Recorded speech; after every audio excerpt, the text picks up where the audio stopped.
My Samsung dryer will run for 3 minutes and shuts down.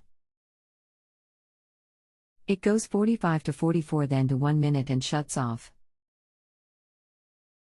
I replaced the heating element about 2 months ago. Any idea what is causing my problem? Can you guesstimate how old your Samsung is? And just to clarify, what's the exact model? It's about 8 years old. DB220AO/SA. Do you plan on doing the work yourself? Yes. Anything else we should know to help you best? No. Hello. My name is. I'll be helping you with your appliance question today. Please wait a few moments while I review your question. The heating element would cause the dryer to shut down early. The dryer shuts down early only if it thinks the clothing is already dry or there is no clothing inside the dryer.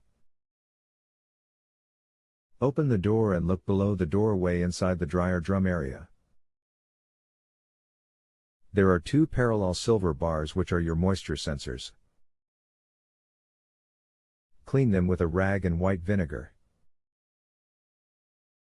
Try the dryer again with a load of wet clothes, and if it still acts up, make sure the wires are connected to the sensor bars behind the front panel of the dryer. You'd have to take the dryer apart to see this, and if that checks good, the display board itself would need to be replaced because it's not detecting the sensing bars properly.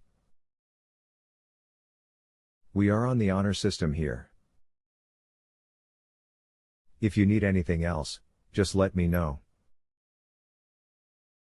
You can continue asking follow-up questions at no additional charge after rating my service if you still need assistance. If you have a home improvement or appliance question and want to chat with an expert now, visit justanswer.com/YTHI.